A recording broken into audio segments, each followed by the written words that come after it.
All right, hey, what's going on, guys? I wanted to encourage you guys with another video. If you guys understand what I'm about to talk about, then I believe your life will be radically different. And I believe that it will allow you to see the perspective that God has, and it will help you to have a healthy outlook on your relationships, on your friendships, and in your dialogue with other people. And what I am talking about today is timing, and specifically the timing that God has for everybody and in their lives, for this, from the smallest things to the largest things. And Ecclesiastes talks about how for everything under the sun and for everything in life, there is a reason, there's a season, and that there is a purpose and a timing that God has for everything.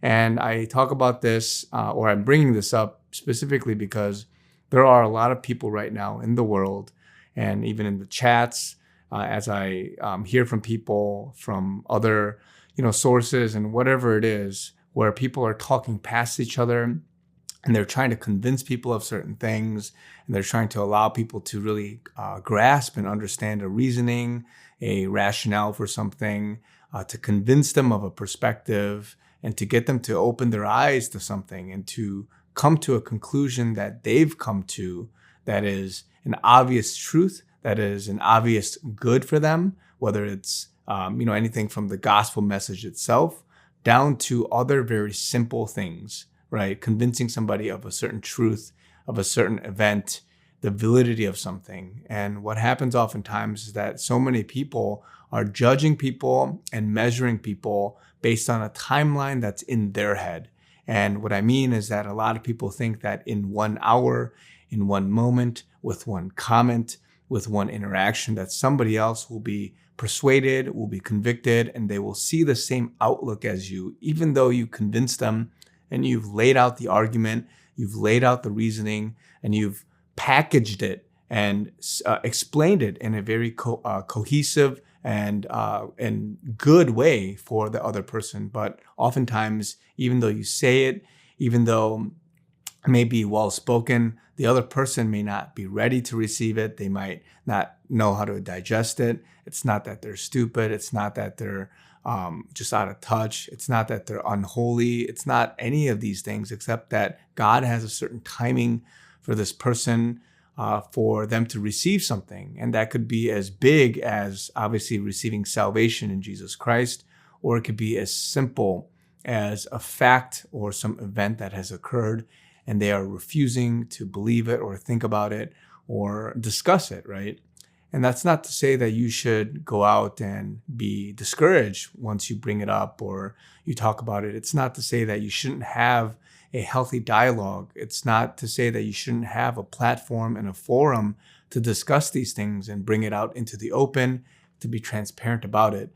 But it's that you should recognize and really understand that a lot of people, they're at different places, and it's not something that you should be frustrated about or mad about. It's not something that you should really try extra hard for you to convince them. And maybe oftentimes it may be a healthy dialogue to talk about something for an extended period of time, but other times it may just be fruitless. It may not necessarily be the most productive use of time, because you're going to allow them to go in one ear and out the other, right? And it's not to say that they're bad human beings or whatever it is. It's just that in God's timing, they may or may not realize something that is important to you, and that's an obvious fact or statement in the world, but they won't hear it because just like Thomas, doubting Thomas, he had to see it to believe it. He had to really see a lot more people digest it, or whatever it is. It's just one example, but for many things in life, if we talk past each other and we have certain standards that we adhere to and that we want to hold somebody else to, and they don't meet it, then it's going to lead to disappointment. It's going to lead to destructive behavior and dialogue. It's going to lead to anger and to, frankly, an unhealthy relationship between you and that person. And so what I wanted to encourage you guys with, and what the Lord was reminding me of, is that not everybody can get to the same place that you can be at. Not everybody will realize and come to a discernment and an understanding of something in the timing that you had or that somebody else has, even though the whole world around them says that they should do that. And even Pharaoh, right? Eventually, God knew that he was going to let them go, the Egyptians or the Israelites go, but he had to be shown a lot of other things. Maybe God is closing and hardening someone's heart for a reason. Maybe God is allowing somebody to have a veil over their eyes and to be covered in blindness for a season and for a time for their benefit. And only God knows everything. He knows this timing in the season, and he knows everything that is to occur for this person's life or your life. And for you to be able to measure somebody to say, hey, you should be this type of person. I expected better of you.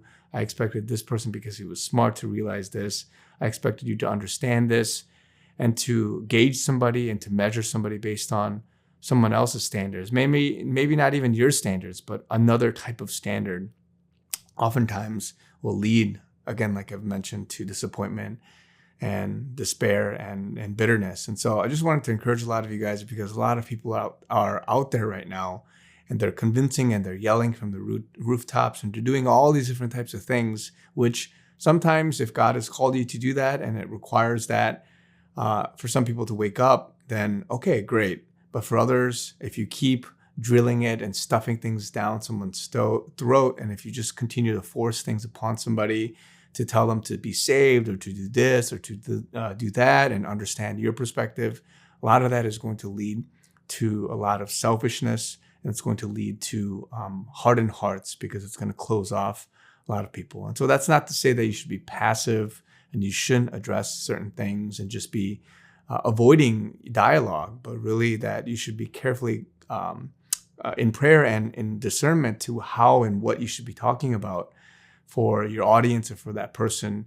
But at the same time, always have your heart in check and have the perspective in check that God may or may not speak to this person. This person may or may not realize certain things. You may not see a certain side or a perspective to something, and you might just be speaking past each other, because whether it's you or whether it's them, somebody is mistimed, right, against whatever the topic is, or whatever the realization is, or whatever the end result is, whatever the truth is. And so let them be, and in God's timing, as long as you pray. And again, some things are outside of the gospel, really sometimes not even worth them realizing or understanding. A lot of people have different careers as they live with their spouse, and they don't need to understand the depths of your legal jargon or your medical jargon or whatever it is, right? And even the same goes for certain truths and certain things that are happening in the world. But for you to forcefully fit that through them and to have an unhealthy, atmosphere in that way is more harmful than it is good. And so I just wanted to encourage you guys with this, because so many of us were frustrated. So many of us are waiting, and we feel like we're not getting much fruit out of something. We feel like we're planting seeds and it's not working. But it can and should be working if you allow God to work in it. If you allow God to, and at His timing and His appointed season and reason, it will happen, right? And so God is going to use that as long as you're praying and you're planting seeds. And it doesn't even have to be the gospel message. It could be any truth, as long as it is the truth, and as long as it is of kingdom-minded and gospel-oriented, God-centered, God-glorifying content. And so it can't just be for anything. It can't be for sinful things or gray area things, but it has to be for kingdom-oriented and God perspective type things. And so be encouraged, guys. You're not alone. You don't look like a loser. You don't look like a person that is an outcast. It just may be a mistimed thing. And so if you realize this and you understand this, then your life can be so much better. You can have so much more peace and understanding because you're waiting on God. Or it may not just be a thing that person needs to accept or is going to accept in your lifetime. And so let it go, let it be, and let God work in their life more than anything. And you'll be that much more happier. You'll be that much more at peace and joy going about your life. And so God bless you guys. Be encouraged. Keep fighting. And I'll talk to you guys very soon.